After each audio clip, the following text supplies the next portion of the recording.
34장 1절로 7절을 한번 다시 보겠습니다. 34장 1절로 7절. 레아가 야곱에게 낳은 딸 디나가 그 땅의 딸들을 보러 나갔더니 히직 속중 하몰의 아들 그 땅의 주장 세겜이 그를 보고 끌어들여 강간하여 욕되게 하고 그 마음이 깊이 야곱의 딸 디나에게 연연하여 그 소녀를 사랑하여 그의 마음을 말로 위로하고 그의 아버지 하몰에게 청하여 이르되 이 소녀를 내 아내로 얻게 하여 주소하였더라. 야곱이 그 딸 디나를 그가 더럽혔다 함을 들었으나 자기 아들들이 들에서 목축함으로 그들이 돌아오기까지 잠잠하였고 세겜의 아버지 하몰은 야곱에게 말하러 왔으며 야곱의 아들들은 들에서 이를 듣고 돌아와서 그들 모두가 근심하고 심히 노하였으니 이는 세겜이 야곱의 딸을 강간하여 이스라엘에게 부끄러운 일 고생하지 못하를 행하였음이더라. 여러분, 사람이 살다 보면 예상치 못한 일을 당하게 되는데 야곱의 딸 디나는 지금 몇 살 정도 됐느냐? 12살에서 한 15 정도 됐을 것이다, 이렇게 생각을 합니다. 그런데 디나가 아침에 오늘 내가 세겜성에 들어가가지고 세겜 여성들을 내가 보아야 되겠어, 그들을 만나서 좀 교제를 좀 해야 되겠다, 이렇게 생각을 하면서 세겜성에 들어가면 그 세겜성의 주장 하몰의 아들 세겜이, 그러니까 성 이름이 세겜이면서 그 주장의 아들 이름이 세겜이에요. 세겜성에 들어가면 주장의 아들 세겜이 나를 겁간해가지고 나를 해칠 거야, 요 생각을 아침에 했어요, 안 했어요? 생각 없이 들어갔잖아요. 모르고. 사람은 전혀 생각하지 못한, 예견치 못한 일을 이렇게 당하게 된단 말이죠. 디나 아버지도 그리고 디나 오빠들도 오늘 아마 세겜성에 들어가면 디나가 겁간을 당할 것인데 이렇게 생각을 했어요? 그런 생각 전혀 못했단 말이죠. 근데 왜 이렇게 예측하기 어려운 일들이 생기냐 이거요. 그것은 다름이 아니라 장래 일을 아시는 하나님만 의지하며 살라는 하나님의 뜻이 있습니다. 아멘 해요 좀. 전도서 7장 13절에 14절에 보면 하나님께서 행하시는 일을 보라. 하나님께서 굽게 하신 것을 누가 능히 곱게 하겠느냐. 형통한 날에는 기뻐하고 곤고한 날에는 되돌아보아라. 이 두 가지를 하나님이 병행하사 사람이 그의 장래일을 능히 헤아려 알지 못하게 하셨느니라. 이렇게 하나님께서 곤고와 형통을 계속 섞어놓는 것은 장래일을 전혀 모르게 하시기 위함이요. 그러면 어떻게 하라는 거요? 장래일을 아시는 하나님만 의지하라고 그렇게 하신 거요. 야고보 5장 13절에는 너희 중에 고난당하는 자가 있느냐 그는 기도할 것이요 즐거워하는 자가 있느냐 그는 찬송할지니라. 여러분, 우리는 내일을 알지 못하고 하루하루 사는 거예요. 여러분, 내일 무슨 일이 있을지 어떻게 알아요? 그냥 하루 사는 거예요. 하루하루 그냥 사는 거예요. 근데 하루하루 사는데 우리의 내일을 누구는 다 아신다? 하나님은 다 아시니까 하여간 그분께 다 맡기는 것입니다. 그리고 곤고한 일이 생기게 되면 하나님 왜 이 곤고를 허락하시는 건지요? 이 곤고를 통하여 저에게 어떤 변화를 주시기를 원하시는 것입니까? 그러니까 하나님의 허락 없이 되어지는 일은 우연은 없어요. 그러니까 곤고를 당하게 되면 하나님 이 일을 통하여 도대체 나에게 어떤 변화를 주시기를 원하시는지 물으면서 기도하시는 분들이 되어야 됩니다. 그리고 형통한 일이 당하면 나에게 기쁨 주시고 위로하시고 새 힘내라고 이렇게 또 형통한 일을 허락하시네 하면서 여러분 찬송 부르는 분들이 되셔야 되는 것입니다. 결국 믿는 사람들은 어떻게 살아요? 하루하루 그냥 하나님으로 사는 거예요. 하나님만 쳐다보면서, 곤고할 때는 기도하면서 하나님을 쳐다보고, 형통할 때는 노래하면서 하나님을 쳐다보고, 그래서 신앙인들은 누구 얼굴만 쳐다보면 사는 자들이라고 하나님 얼굴만 계속 바라보면서 사는 거예요.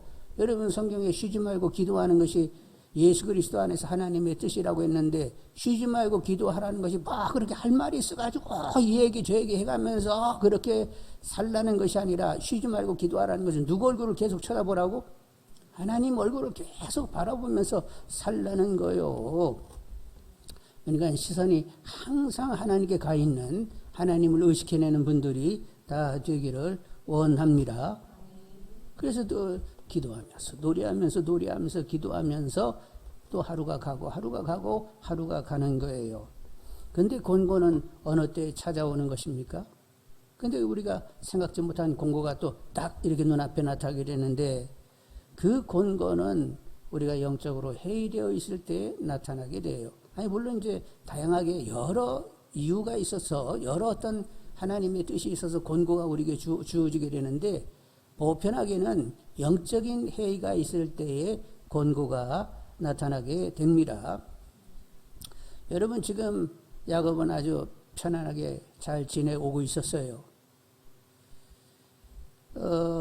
지금 이제 세겜성 앞에 있는 밭대기를 사가지고 거기다 장막을 치고 거기서 이렇게 살게 되는데 그전에는 숲곳에서 살았습니다.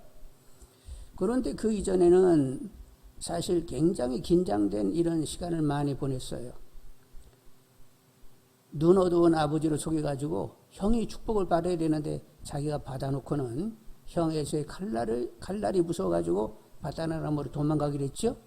그때는 정말로 그렇게 멀리 그 여행을 하면서 하나님을 의지하게 되었고, 그리고 라반 삼촌 집에 가서도 20년 이렇게 삶을 살았는데 라반 삼촌이 아주 인색한 분이어서 약간 자기 입장에서 생각을 하면서 야곱을 다루었단 말이요. 그래가지고 그냥 거기 비유 맞추면서, 그리고 이제 또 삼촌이 이렇게 이제 이 조카 녀석 재산을 만들어줘야 되는데 주겠다고 하면서 막 이렇게 10번 변해가면서 그렇게 재산을 안 만들어주는 거예요. 그래가지고 더 누구만 쳐다보고 산다고 이제 야곱은 하나님만 의지하는데 결국 하나님이 분깃이 되어 주셔가지고 하나님의 방법으로 부자가 되게 되었던 거지요. 그래가지고 이제 또 라반 삼촌이 무서워가지고 막 도망 나오게 되었잖아요. 근데 또 쫓아와가지고 이제 죽일 참이었는데 하나님이 나타나가지고 약간 야곱에게 아무 시비를 하지 말라고 엄중하게 말씀해가지고 라반 삼촌이 곱게 보내게 되었습니다.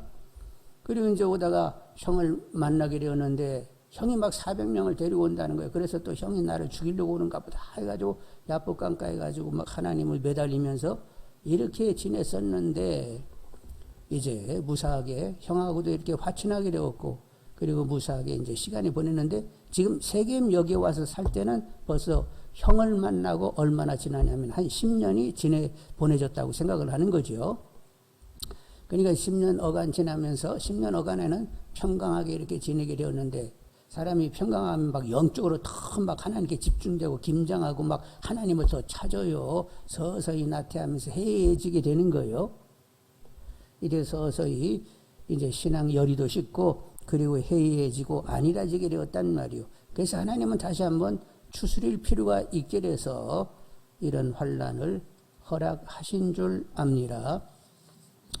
근데 이제 사람들은 환난을 당하게 되면 전심이 돼가지고 하나님을 찾게 되는데, 여러분 얘기한 대로 우리가 편안하면 육신적인 이런 즐거움을 더 추구하게 되고 영적으로 해이되면서 하나님께 집중되지를 못해요. 그러다 보니까 결국 영적으로 하나님께 집중되지 못하면 신본주의가 되는 것이 아니라 인본주의가 되는 거죠. 그냥 내가 알아서 그냥 적당하게 삶을 살게 된다는 말이요. 그래서 하나님 확 흔들어가지고 그냥 전심으로 하나님을 찾게 하시고 다시 한번 하나님께 집중하면서 하나님 중심의 사람이 되도록 그렇게 만들어 가시는 줄 압니다. 자, 지금 야곱의 집이 원치 않는 이렇게 곤고를 당하게 됐는데 이것은 우연이 아니고 하나님의 허락입니다. 하나님이 허락지 않은 일이 우연하게 생기는 일은 결코 있을 수가 없는 거예요. 그래서 지금 이게 디나가 어려움 당하는 것도 사실은 하나님의 허락이었어요. 그러면 이런 곤고한 때는 기도할 때라고 했습니다. 그러면 이제 다들 기도를 열심히 해야 되는데 이렇게 성경을 읽다 보니까 기도할 생각은 안 하지 않고 이제 모욕을 당했다는 생각을 하는 거예요. 디나가 이렇게 수치를 당하는 것은 야곱 집안 전체 모욕이라고 생각을 하면서 어떻게든지 이거 안갚음을 해야 되겠다고 막 분노에 차가지고 안갚음 할 생각만 하지, 엎어져가지고 기도하면서 하나님 일을 통하여 왜 이런 일을 허락하시면 왜 이 일을 통하여 어떤 일을 도모하기를 원하시는지 이렇게 잠잠하게 좀 이렇게 하나님께 집중하는 이런 시간을 가져야 되는데, 지금 이렇게 성경을 읽다 보면 전혀 분위기는 그런 것이 아니라 어떻게든지 안갚음을 해야 된다고 하면서 분노에 차 있는 모습을 보게 된단 말이죠. 자, 야곱은 얘기를 들었습니다. 디나가 어려움을 당했다는 얘기를 딱 들었어요. 그래서 야곱은 들에 나가 있는 아들들이 돌아오기를 기다렸습니다. 그래서 아들들이 이제 전갈이 가게 돼가지고 뭐 짐승 다 끌고 들어온 건 아니고 이미 야곱은 굉장히 엄청난 부를 가지고 있고 그 머슴들도 종들도 많단 말이요. 그들에게 이제 맡겨놓고 들에 맡겨놓고 아들들이 다 모이게 되었어요. 그래서 이제 아들들하고 상의를 하면서 이거 어떻게 했으면 좋을까 하고 이렇게 나누고 있었는데 결론이 나기 전에 하몰이 찾아오게 되었습니다. 그러니까 세겜의 아버지 하몰이 찾아왔어요. 왜 찾아왔어요? 결혼시키자고 찾아오게 된 거예요. 이 세겜이 디나를 겁간하고 그리고 내친 것이 아니라 겁간하고 나서는 디나를 막 사랑하게 된 거예요. 막 연모하게 되었습니다. 그래서 막 결혼하고 싶어 죽는 거예요. 그래서 하몰, 아버지 하몰에게 나 디나하고 결혼하게 됐다고. 그래서 이제 하몰이 그래가지고 이제 야곱을 찾아와가지고 우리가 혼사를 시켜야 되겠다고 얘기하게 되었던 거지요. 자, 8절에서 12절 한번 보겠습니다. 8절로 12절. 하몰이 그들에게 이르되 네 아들 세겜이 마음으로 너희 딸을 연연하여 하니 원하건대 그를 세겜에게 주어 아내로 삼게 하라. 너희가 우리와 통혼하여 너희 딸을 우리에게 주며 우리 딸을 너희가 데려가고 너희가 우리와 함께 거주하되 땅이 너희 앞에 있으니 여기 머물러 매매하며 여기서 기업을 얻으라 하고 세겜도 디나의 아버지와 그의 남자 형제들에게 이르되 나로 너에게 은혜를 입게 하라. 너희가 내게 말하는 것은 내가 다 주리니 이 소녀만 내게 주어 아내가 되게 하라. 아무리 큰 혼수와 예물을 청할지라도 너희가 내게 말한 대로 주리라. 이러면서 이제 디나와 결혼을 시키고 그리고 서로들 통혼하자. 그래서 너희 딸을 우리에게 보내고 우리 딸을 너희에게 이렇게 보내면서 서로 통혼하면서 지내자. 그러면서 그렇게 되면 결국 민족이 둘이 되는 거예요. 하나가 되는 거예요. 시간이 지나면 이제 한 민족이 되니까 우리 그렇게 서로 통혼을 하자 하면서 얘기를 하게 되니까 이 제안에 야곱의 아들들이 어떻게 대답을 했느냐 하면 자, 좋다. 그래서 통혼해가지고 한 민족이 되자. 그런데 세겜 남정네들이 할례를 받기 전까지는 우리는 그렇게 할 수 없다. 우리는 언약의 백성이어서 언약의 증거로 할례를 받게 되는데 당신들이 할례를 받지 않으면 우리가 결혼할 수가 없다. 그러니까 너희들 할례를 해야 되느냐? 할례를 해야 되겠다. 이렇게 얘기했는데 이런 얘기를 누가 가장 그렇게 주장하면서 얘기를 했을까요? 나중에 보니까 시몬과 레위가 주동적으로 그런 일을 했다는 생각이 듭니다. 그러니까 시몬과 레위는 이미 어떤 계략을 가지고 있었어요. 그래서 그 계략에 의해서 저쪽을 할례받게 만들어야 되겠다 이런 생각이 있어서 그렇게 주장했는데 그건 속임이었습니다. 속임이었어요. 13절 한번 보겠습니다. 야곱의 아들들이 세겜과 그의 아버지 하몰에게 뭐라고 대답을 했다고? 속여 대답하였으니 이는 세겜이 그 누이를 디나를 더럽혔습니다. 속여서 대답을 했는데 말로는 할례를 받고 우리가 한민족이 되자 이렇게 얘기를 하지만 의도는 어떤 의도가 있어요? 저쪽에 할례 받게 하고 3일이 되면 가장 붓고 힘들 그때에 몰래 숨어 들어가서 그 세겜의 남정네들을 다 죽일 생각을 하면서 할례를 받으면 우리가 통혼하겠다 이렇게 얘기가 된 거예요. 그래서 이제 13절 보시면 이는 세겜이 그 누이 디나를 더럽혔습니다. 야곱의 아들들이 그들에게 말하되 우리는 그리하지 못하겠노라. 할례 받지 아니하는 사람에게 우리 누이를 줄 수 없으니 이는 우리의 수치가 됩니다. 그런지 같이 하면 너에게 허락하리라. 만일 너희 중 남자가 다 할례를 받고 우리같이 되면 우리 딸을 너에게 주며 너희 딸을 우리가 데려오며 너희와 함께 거주하여 무슨 민족이 된다? 한 민족이 되려니와 너희가 만일 우리 말을 듣지 아니하고 할례를 받지 아니하면 우리는 곧 우리 딸을 데리고 가리라. 이렇게 할례 받으라고 얘기를 했단 말이요. 그래서 하몰이 이제 그렇게 하겠다고 해가지고 돌아가서 자기 부족을 설득하게 되는 거죠. 그래서 성문 앞에 다 모였습니다. 여기 이제 성에 막 들어가면 큰 공간이 있어서 거기가 이제 시장터도 되고 거기서 재판도 하고 어떤 이렇게 모임도 갔는데 거기 이제 하몰이 자기 성 안에 있는 사람들을 다 모아놓고는 얘기하기를, 자, 우리가 이제 통혼을 하자. 그래서 한민족이 되자. 그리고 그렇게 되면 우리에게 결국 도움이 되지 도움 안 될 것이 없다. 야곱이 가지고 있는 많은 그 짐승떼가 다 우리 것이 되는 것이고, 그리고 결국 이제 시간이 지나면 한민족의 이렇게 강성한 이런 세겜 족속이 되는 것 아니냐. 그러니까 그렇게 저쪽에서 요구하는 대로 할례를 받자 그랬더니 거기 있는 남정네들이 예, 그렇게 하십시다 하고 답을 하게 되었어요. 자, 그런 내용이 있는데 23절 한번 보겠습니다. 23절. 그러면 그들의 가축과 재산과 그들의 모든 짐승이 우리 소유가 되지 않겠느냐. 다만 그들의 말대로 하자. 그러면 그들이 우리와 함께 거주하리라. 성문으로 출입하는 모든 자가 하몰과 그의 아들 세겜 말을 듣고 성문으로 출입하는 그 모든 남자가 할례를 바르니라. 제3일에 아직 그들이 아파할 때에 야곱의 두 아들 디나 오라버니 누구? 시몬과 레이가 각기 칼을 가지고 가서 몰래 그 성읍을 기습하여 그 모든 남자를 죽이고 칼로 하몰과 그의 아들 세겜을 죽이고 디나를 세겜의 집에서 데려오고 야곱의 여러 아들들이 그 시체 있는 성읍으로 가서 노력하였으니 이는 그들이 그들의 누이를 더럽힌 까닭이라. 그들이 양과 소와 나귀와 그 성읍에 있는 것과 들에 있는 것과 그들의 모든 재물을 빼앗으며 그들의 자녀와 그들의 아내들을 사로잡고 집 속의 물건을 다 노력한지라.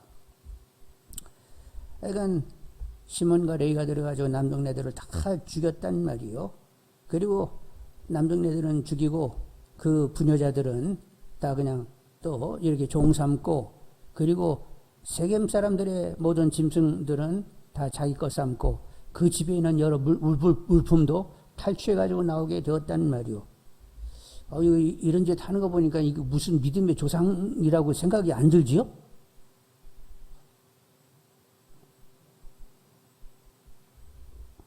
이렇게 인간들이 뭐 있다 신지 모르겠네. 근데 이들이 나중에 믿음의 조상들이 12지파의 조상들이 됐다는 걸 생각하면 참 그렇습니다. 그래서 이제 그들이 좋아라고 하고 그랬는데 아버지 야곱은 진짜 깝깝하게 된 거예요. 어떻게 해서 깝깝하게 됐어요? 시몬과 레이가 결국 세겜 사람들을 다 죽여가지고, 근데 세겜 사람들은 이미 그 땅에 오래 살고 있던 가나안 족속들 아니요. 그 가나안 족속 중에 하나 아니요. 그러면 세겜과 관련된 주변에 가나안 족속들이 있는데 그들이 이제 다 들고 일어나게 되면, 세겜 얘기를 듣고 그들이 다 들고 일어나가지고 야곱의 집을 치기로 하면 중가부족이라 완전히 이제 야곱 집안이 깨끗이 멸족당할 수 있게 되었단 말이요. 그래서 야곱은 막 깝깝해가지고 진짜 이제 이거 우리 집안은 이제 끝장난 것이다. 그래가지고 시몬과 레이를 아주 꾸짖게 되었어요. 30절 한번 보겠습니다. 30절. 야곱이 시몬과 레이에게 이르되 너희가 내게 화를 끼쳐 나로 하여금 이 땅의 주민 곧 가나안 족속과 브리스 족속에게 악취를 내게 하였도다. 나는 수가 적은즉 그들이 모여 나를 치고 나를 죽이리니 그러면 나와 내 집이 멸망하리라. 그러더니 31절 뭐라고 했어요? 그들이 이르되 그가 우리 누이를 창녀같이 대우함이 옳으니까. 그래도 말은 하지요. 대책 없는 이놈의 인간들이 사람들 죽여가지고 이제 집안이 완전히 끝장나게 됐는데, 그래도 잘났다고 또 떠들긴 입은 벌리잖아요. 아니 누이가 이렇게 어려움 당했는데 그럼 우리가 안 갚으면 하는 게 뭐 잘못했어요? 어쩌고 이러네. 그러니까 나이간 사람들이 생각을 넓게 가져야 되는데 약간 대책 없는 생각을 하면서도 잘나가지고 막 옳다고 이렇게 떠드는 이런 경우들이 있는데, 요 시몬과 레이가 그러고 있었단 말이요. 그래서 이제 이렇게 이야기 전체를 보게 되면 시몬과 레이가 아버지하고 상의를 한 거야, 안 한 거요? 상의를 하질 않았어요. 그래가지고 결국 이런 꼴이 되어졌단 말이요. 근데 하나님께서는 집안의 영적인 권위를 두시고 하나님 그 영적인 권위와 말씀하시고 일을 행해 가시는 분입니다. 그러면 이 야곱의 집의 영적 권위는 누구에게 있는 거예요? 야곱에게 있는 거죠. 그러면 이 아들들이 하나님이 세운 권위를 인정하면서 상해가지고 결국 하나님의 뜻을 확인하면서 일을 진행해야 한단 말이요. 그러니까 아버지 권위 그리고 하나님 권위까지도 다 인정하면서 일이 진행이 되어야 되는데 분기해가지고 그냥 안갚음하는 일에만 열심히 내다 보니까 결국 가족이 다 죽게 되는 이런 일들이 생기게 됐단 말이요. 여러분 영적 권위를 인정하는 분들이 되기를 원합니다. 하여간 가정에도 권위가 있고 교회에도 권위가 있고 다 하나님이 세우신 권위가 있는 거예요. 권위를 무시하면 세우신 하나님을 무시하는 꼴이 된단 말이죠. 여러분 깨어있는 분들이 되시길 바라고 권위를 인정하는 분들이 되기를 원합니다. 그래서 나중에 야곱이 죽기 전에 시몬과 레이를 어떻게 축복했어요? 49장 5절 이에 보면 49장 5절 이에 보면 이제 시몬과 레이에게 이렇게 야곱이 축복을 하게 되는데 근데 축복이 아니요. 그래서 여러분 49장 5절로 한번 7절을 보시도록 하겠습니다. 49장 5절로 7절. 자, 49장 5절로 7절인데 여러분 시몬과 레이를 따로따로 축복했어요. 그냥 한꺼번에 확 묶어가지고 축복했어요. 하여간 축복인지 저주인지 나중에 알아보고 하여간 둘을 그냥 한꺼번에 묶어버렸네. 따로따로도 아니네. 그래서 5절로 7절 읽게 되면 시몬과 레이는 형제요 그들의 칼은 폭력의 도구로다. 네오나 그들의 모임에 상관하지 말지어다. 내 영광아 그들의 집회에 참여하지 말지어다. 그들이 그들의 분노대로 사람을 죽이고 그들의 혈기대로 소의 발목 힘줄을 끊었음이로다. 그 노임이 혹독하니 뭐하라고? 저주받을 것이요 분기가 맹렬하니 어떻게 하라고? 저주를 받을 것이라. 내가 그들을 야곱 중에서 나누며 이스라엘 중에서 흩으리로다 하면서 야곱이 두 아들 한꺼번에 묶어가지고 너희들은 저주를 받아야 되겠다 하면서 저주하게 되었단 말이지요. 여러분 분기는 하나님의 거룩함을 드러내지 않는 것입니다. 온유하기로 말하면 누구보다도 온유했던 모세 단 한 번 반석을 막 승질내 가면서 쳐가면서 내가 뭐를 내려 하면서 막 반석을 친 적이 있었는데 하나님께서 너는 나의 거룩함을 드러내지 못했으니까 요단 서편에 발을 딛지 못한다 이렇게 선언하시게 되었어요. 나중에 또 모세가 그래도 그렇지 하나님 나 서편 건너가면 안 돼요 그랬더니 안 된다고 얘기했잖아. 그리고 그냥 서편에 발을 딛지 못하게 하셨단 말이요. 그러니까 모세에게 막 어려움 준 것이라기보다도 나중에 있는 우리들에게 하여간 분내지 말고 분내서 하나님의 거룩함을 드러내지 못하는 그런 자리에 나가지 말라고 그렇게 모세를 아주 그냥 확실하게 다루셨단 말이요. 여러분 온유는 어느 때 온유가 만들어지는 거예요? 하나님을 전적으로 신뢰하여 깨끗이 맡기면 온유가 되는 거예요. 그런데 분은 왜 자꾸 분이 생기는 거예요? 내가 알아서 일을 해결해 가려고 하니까 분이 자꾸 나는 거예요. 여러분 하나님께 맡겨 사는 분들이 다 되기를 원합니다. 분을 다스릴 수 있는 것이 성을 빼앗는 것보다도 더 힘 있는 것이라고 했습니다. 그러니까 성을 빼앗는 것보다도 자기 마음을 다스릴 수 있는 것이 진정한 용사라고 했어요. 그러니까 인격적인 힘, 온유한 분들이 다 되시기를 원합니다. 그러니까 하나님께 전적으로 깨끗이 맡기면 내가 막 나서서 할 일이 아니니까 하나님이 하셔서 다 푸실 것이니까 온유할 수가 있단 말이요. 그런데 온유한 자는 복이 있나니 저가 땅을 차지한다고 했습니다. 온유한 사람은 하나님이 주시고자 하는 약속을 다 취할 수가 있어요. 그러니까 여러분 온유하시고 하나님이 주시고자 하는 약속을 다 받는 분들이 되시기를 원합니다. 지금 야곱은 절체절명의 위기를 맞고 있습니다. 위기를 맞게 되면 뭐 하라고 했어요? 전심으로 기도하라고 했지요. 기도했을 줄 압니다. 여기 성경에는 기도의 얘기가 없는데 형 에서를 만나기 전에 야복강가에서 어떻게 했다고?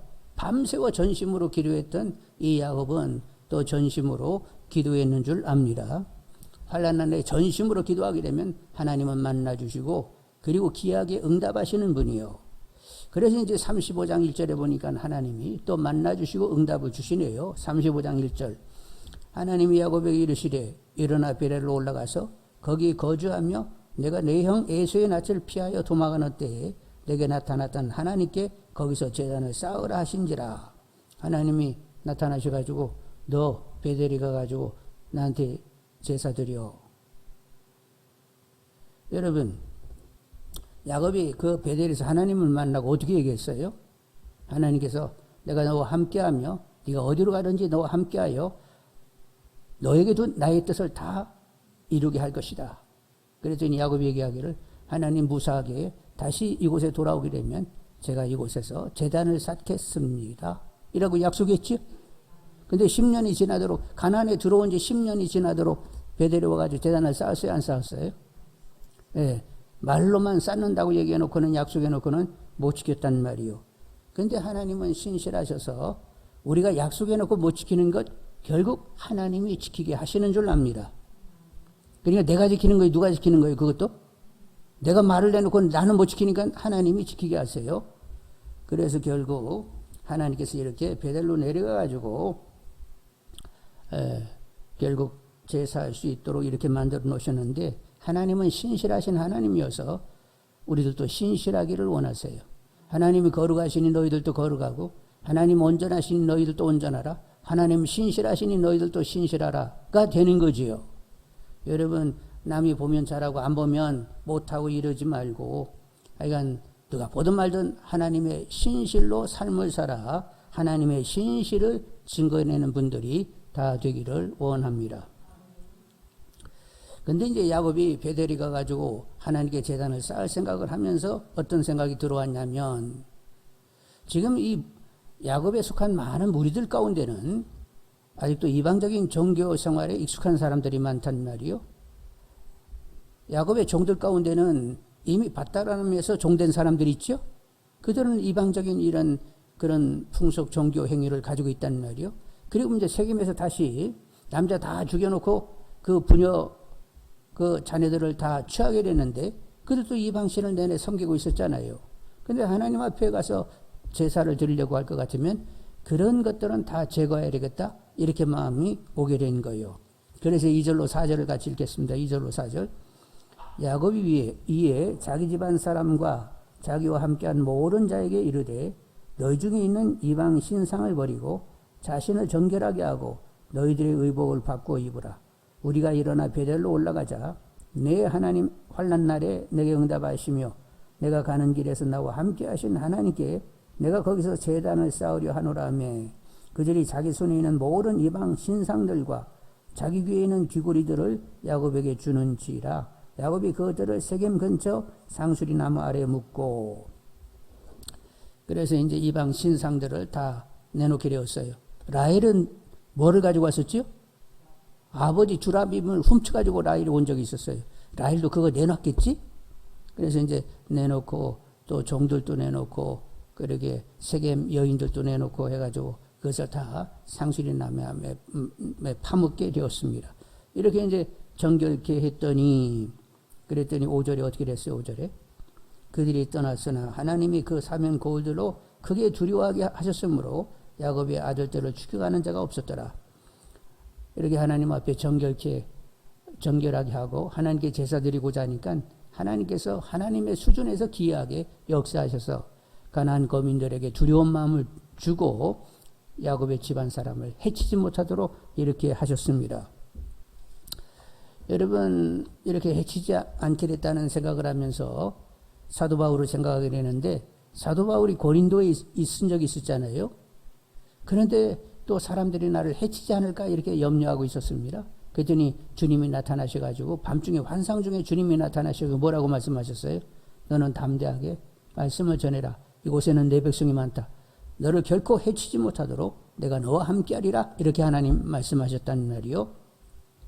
주님이 그렇게 말씀하시게 됐는데 하나님은 졸지도 않고 주무시지도 않고 여러분을 지키십니다. 하나님이 허락지 않으면 누구도 해칠 수가 없는 거예요. 여러분, 베드로를 해치려고 헤롯 안티파스가 야고보를 죽였더니 사람들이 막 좋아하네.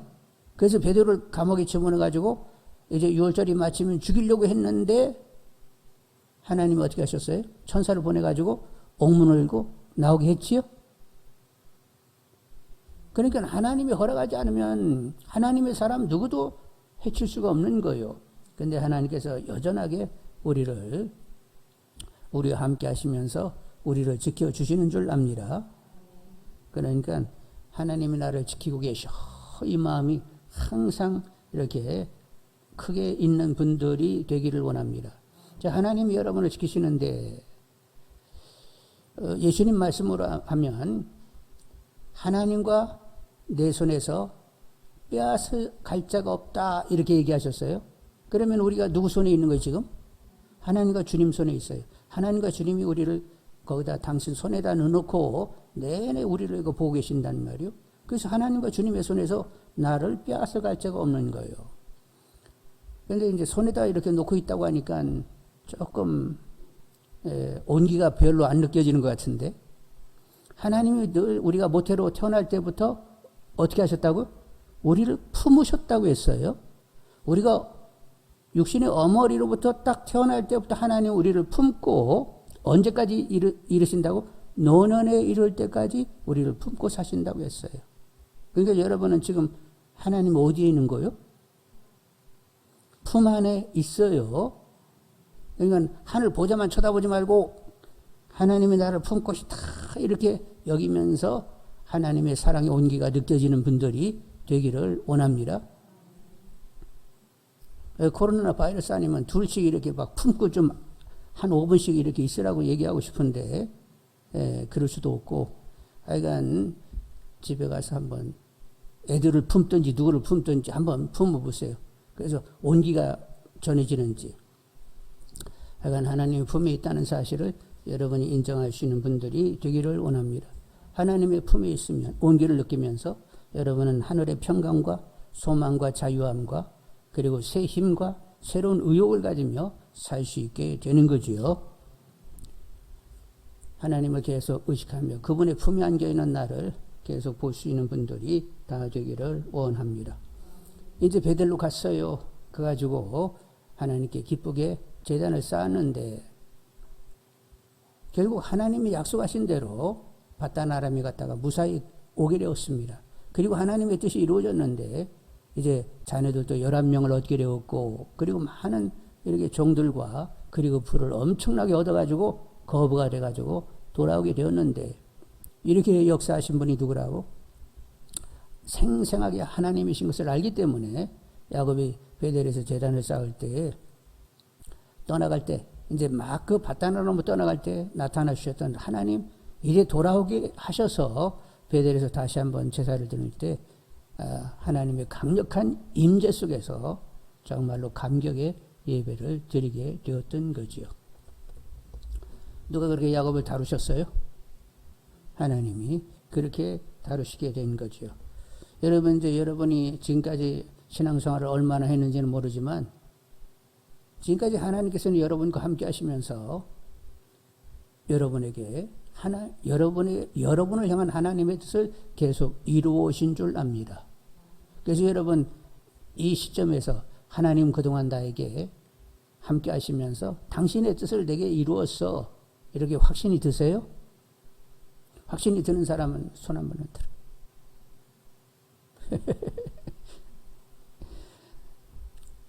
저도 이제 늘 하나님께 감사하는 것은 그동안에 오래 참으시면서 변화를 주신 것, 보다 하나님께 이렇게 집중되어 살 수 있도록 하나님께서 그동안에 나를 다루었다는 사실이, 그것이 그냥 감사한 거예요. 하나님이 역사하지 않았으면 또 해찰하니라고 막 세상 쳐다보고 막 해찰하면서 아우 세상에서 뭐 좀 얻었어야 되는데 막 끌차고 이렇게 살아야 되는데, 그런 거 이제 미련없고 그냥 하나님께 집중돼요. 그냥 하나님의 주장함 가운데 그냥 순간순간을 살면서 그냥 하나님으로 산다가 될 수 있도록 그렇게 변화를 준 것, 그것이 저를 향한 하나님의 뜻이다 이렇게 여겨지면서 그동안 참 하나님 오래 참으셨고 변화 주시게 하여 힘썼구나 이러면서 그냥 잔잔한 감사로 이렇게 살게 된 것, 그래서 늘 감사요 하나님께 대하여 좀 더 신령과 진정으로 예배하는 자로 서야 되겠다, 이런 다짐을 늘 하고 있는 것이지요. 여러분의 삶 가운데 하나님은 늘 함께 하셨습니다. 그리고 여러분을 향한 하나님의 뜻이 계속 있었습니다. 그래서 여러분에게 이제는 복음의 실제가 되는 주님이 내 안에 생생한 주인으로 살아계심이 분명한 쪽으로 여러분은 계속 변화를 바랐습니다. 더 확연한 분들이 되시길 바라고 주님이 내 안에 생생한 실제가 되는 것을 감격으로 은혜로 영광으로 아시는 분들이 다 되기를 원합니다. 그래서 여러분 정말로 예배자의 심령들이 다 되시기를 원합니다.